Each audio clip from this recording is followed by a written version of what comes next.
ஒரு 2 நாளுக்கு முன்னாடி நெல் ஆவாட்டினோம். நெல் ஆவாட்டுறது அப்படின்னா ஒன்றும் இல்லை, நெல்லை ஊற வச்சு புழுங்கல் அரிசி நம்ம கிடைக்கிதுல்ல, அந்த புழுங்கல் அரிசி எப்படி கிடைக்கிது அப்படிங்கிற முறை தான் அது.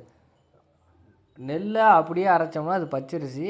இது மாதிரி ஊற வச்சு அவிச்சு அதை ஆவாட்டி மறுபடியும் காய வச்சு அதுக்கப்புறம் ரைஸ் மில்லில் கொண்டு போய் அரைச்சோம்னா அது புழுங்கல் அரிசி. நம்ம எல்லாம் பயன்படுத்துகிற புழுங்கல் அரிசி தான்.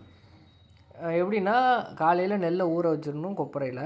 முதல்ல பார்த்திங்கன்னா கருப்பாக தான் கொப்பரை. அதுக்கப்புறம் அந்த நெல்லை சாயந்தரம் தண்ணியெல்லாம் மொண்டுட்டு 4 விறகடை அளவுக்கு தண்ணி வச்சுட்டு மிச்ச தண்ணியெல்லாம் மொண்டுட்டு மொத்த கொப்பரையும் நெல்லை பரப்பிட்டு பற்ற வச்சிடணும். இது நல்லா ஜாலியாக தான் இருக்கும். நல்லா பனிக்கிறதுக்கும் நல்லா குளிர் காய்ஞ்சிட்டு நல்லா ஜாலியாக உட்காந்துருக்கலாம். இதுமாதிரி நல்லா எரியும். நல்லா குச்சியை வச்சு நல்லா 2 கட்டு குச்சியை வச்சு நல்லா எரிய விடணும். 2 கொப்பரை நாங்கள் ஒரு தடவையும் வைப்போம். இந்த கொப்பரையோட அளவு பார்த்தா 90 கிலோ வரையும் நெல் ஊற வைக்கலாம். ஆனால் நாங்கள் கொஞ்சம் குறைவாக தான் ஊற வச்சுருந்தோம். மொத்தம் 2 கொப்பரையும் சேர்த்தே நம்ம 157 கிலோ நெல் தான் ஊற வச்சுருந்தோம். இப்போ இது 2வது கொப்பரை. கொப்பரை போட்டு நெல் அள்ளி கொட்டியாச்சு. அதை வீடியோ எடுக்க முடியல. அப்புறம் ஆவாட்டினது காய வச்சது அது ஒரு 2 நாள் ஆகும். அதெல்லாம் வீடியோ எடுக்கல. நேராக அரைச்சோம். அரைக்கிற அன்னைக்கு மட்டும் வீடியோ எடுத்திருந்தேன். இந்த அரைச்சிக்கிட்டு இருந்தோம். இதுதான் ரைஸ் மில்லு. ஊருக்கு பழைய ரைஸ் மில்லு நம்ம கொண்டு வந்து அரைச்சோம். நெல்லை கொண்டு வந்து நெல்லை நல்லா காய வச்சுருந்தோம்.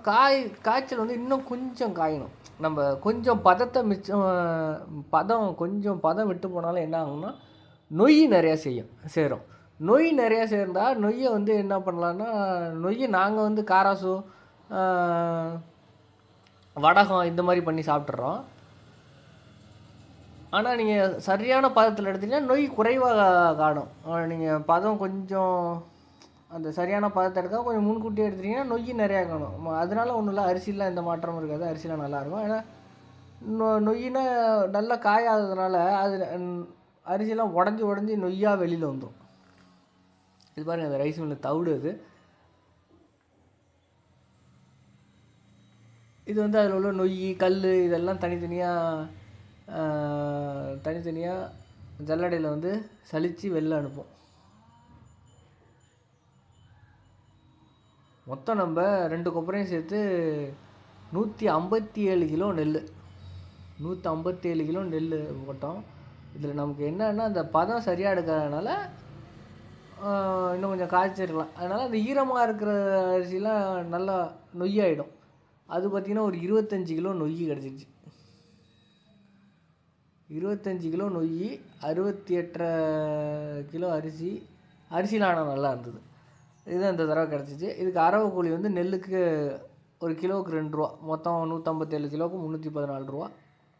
அரிசி எவ்வளோ கிடச்சிச்சு, நொய் எவ்வளோ கிடச்சிச்சு, தவிடு எவ்வளோ கிடச்சிதுங்கிறத வீடியோ கடைசியில் பதிவு போட்டிருக்கேன், பார்த்துங்க. அடுத்த தடவை இன்னும் கிளியராக ஆவாட்டுறது எல்லாத்தையும் இனி தொடர்ந்து நம்ம ஆவாட்டுவோம். ஆவாட்டுறது அவிக்கிறது எல்லாத்தையும் அடுத்த தடவை ஒரு வீடியோவாக போடுறேன். நன்றி.